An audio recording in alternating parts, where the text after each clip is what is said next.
Couple minutes to wrap up.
So try to wrap up your table group conversations.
Okay, let's come together and share some ideas with each other about strengthening the organism, and then we'll move into some closing circles.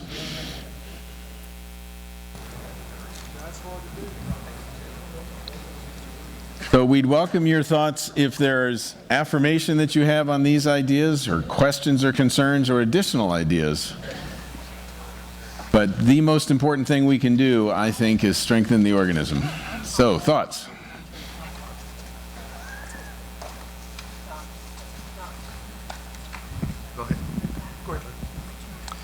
Strengthening the organization, wouldn't nurturing be a big part of that?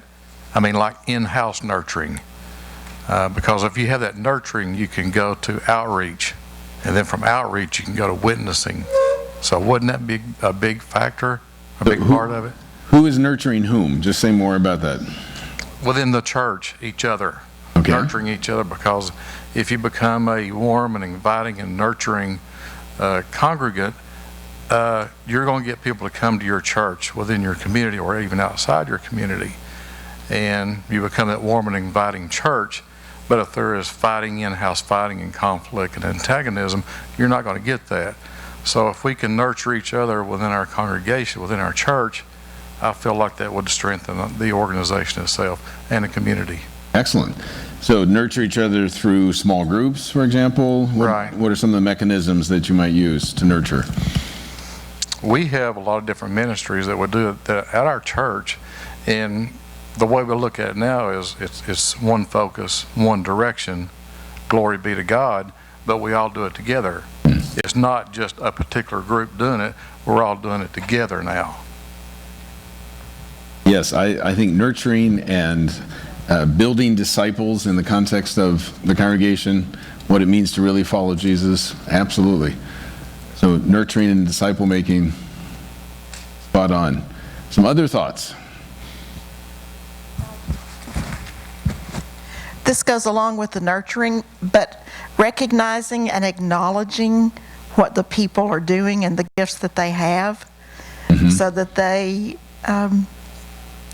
so that it's important to them, and they feel that they're being recognized, and it causes them to move deeper into working to strengthen not only themselves but the whole organism. So focus on the positive, on what's happening that's good.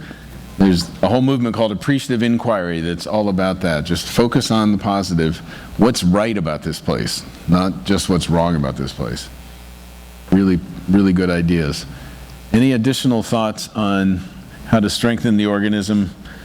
Nurturing, noticing is really what you're saying, noticing the positive. Mind capturing those two words, nurturing and noticing.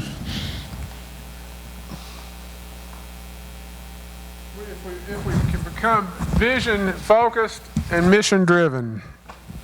Absolutely. As we said this morning, the most effective antidote to destructive internal conflict is an outward focus. So vision and mission. And if your congregation does not have a clear mission statement or vision statement, work at developing one, so that there is a sense of shared vision, what God is calling you to become. Mission statement says who we are and what we do right now. Vision says this is what we think God is calling us to become. So stay focused on that future vision. Any additional thoughts? Again, any critique or question about what we have or any new ideas? It's all there, but I think it just needs to be identified that the leadership of the church at some point in time has to set the example. Amen. So, I mean, it's all there, but... No, but this is really important. So this is what I learned from raising two boys, now that they're 21 and 25. They would occasionally listen to what I said, but they were always watching what I did. And when what I said and what I did were at odds, what I did was far more important. And that's always true for leaders in any organization. People are always watching what we do and making conclusions about that. It sets a tone for the rest of the system. Good point.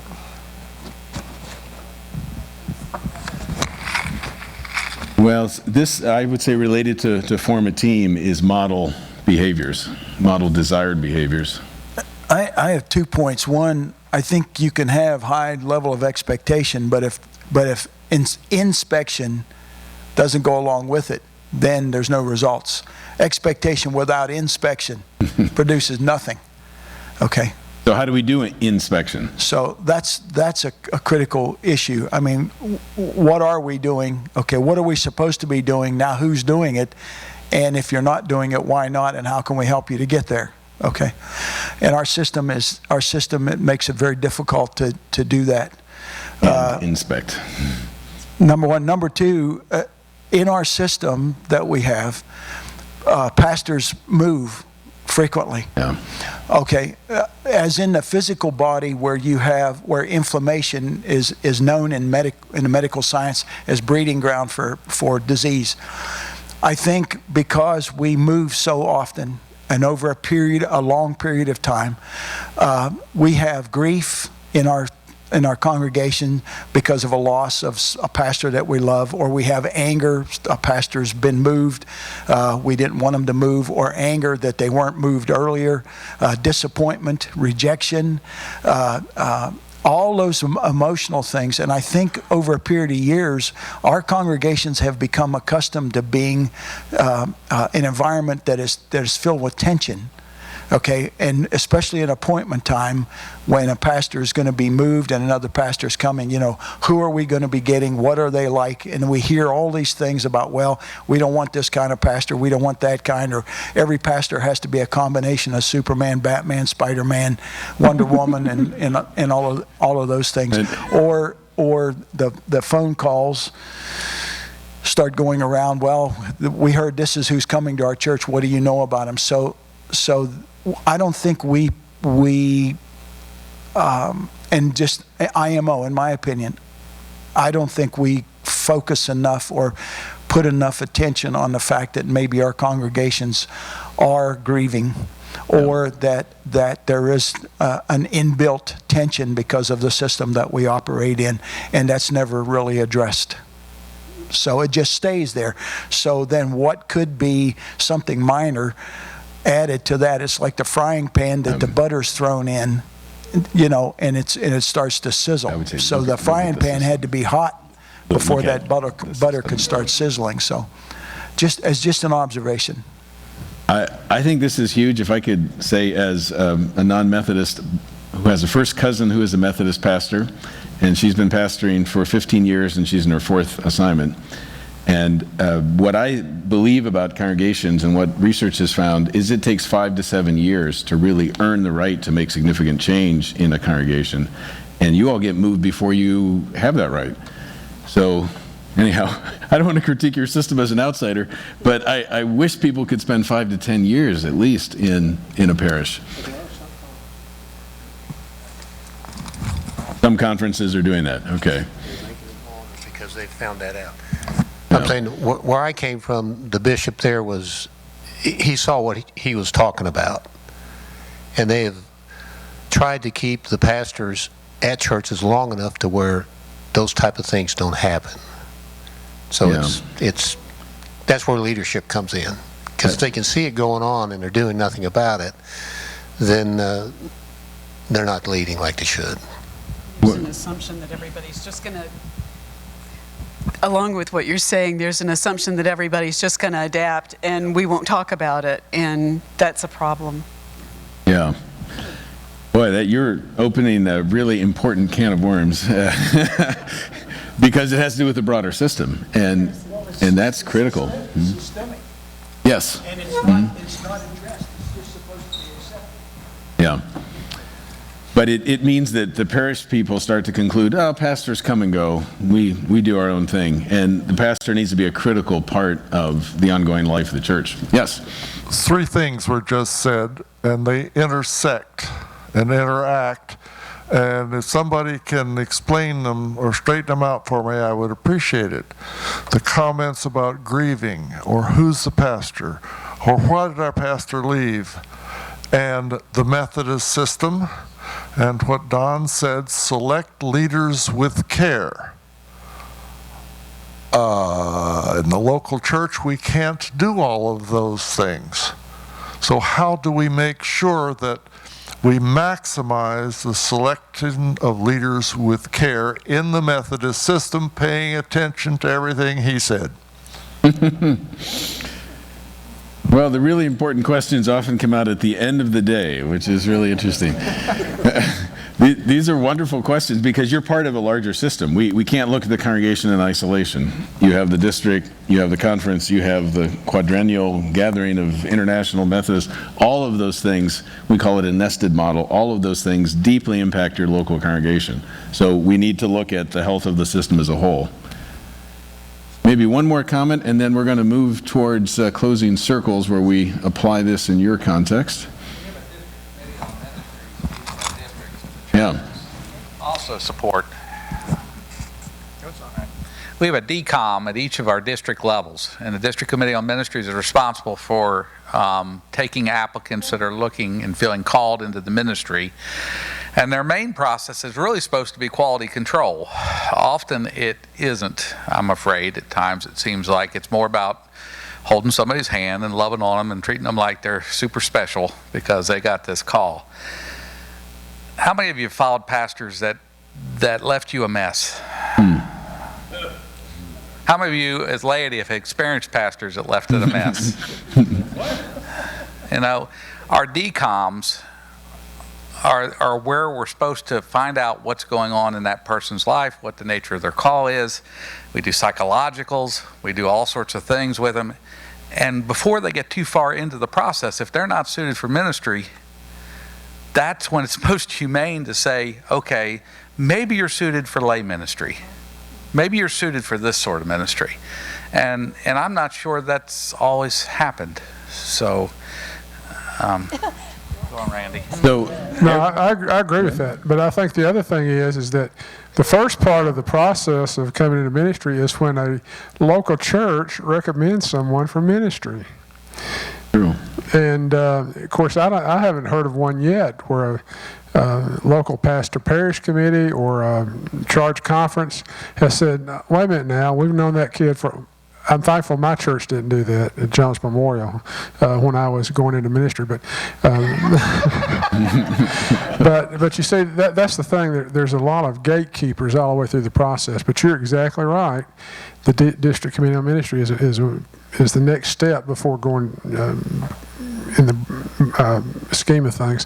So, but there's all sorts of ways to do that. But so if you have also the next thing also before the candidate meets with the staff parish of the charge conference, they meet with their pastor. And then the pastor recommends, okay, you go talk to the district superintendent, and then we get into the process. So there's all kinds of places where we can help somebody discover their way of ministry. But you're exactly right about that, Wayne. I appreciate it. And sometimes it means saying no rather than saying yes. So one reality of organizational life is whatever is true at the local level is usually true at the national, regional level as well. So all of these principles would apply to your district groups as well as to your congregational groups and your conference groups. And it is really important to set high expectations throughout, including for pastoral call, as you've been talking about. So if it's true at the congregational level, it's equally true at the district and conference level. And how do we incorporate it? One final word about these notes. There's been a lot of good discussion today, which we've tried to summarize and capture. And Susan has offered to type up the notes from today, and then Don will get them back to all of you. So whether you were able to keep accurate notes or not, you will receive a typed copy of what we produced today. So we're going to move to closing circles, and these are the questions that we're going to ask. Because it's a fairly large group, about 50 of you, we're going to form two circles of about 25 each. Those of you that are on this side of the room will go with Susan, and you'll pull your chairs into a circle. Those of you that are on this side of the room will go with me, and we'll pull chairs into a circle over here. And we're going to use a talking piece. We're going to ask these same two questions. First, what is one strategy that you plan to implement in your congregation to prevent, or if you're dealing with it now, to overcome antagonism? And then how do you plan to keep yourself healthy through that process? And we'll have these available to us so that you can refer to them. But are there any questions about the questions? We imagine it'll take maybe 30 minutes to get through these two. If it takes a bit longer than that, that's okay. Up to 45 minutes. But any questions about what we'd like you to reflect on? Really, for you personally, for your congregation, for your ministry, what's one thing that you'll take away from today that you plan to implement? And how will you take care of yourself in the process? So if that's clear, I'm going to get rid of my mic, and our group will circle up over here. Susan's group over there.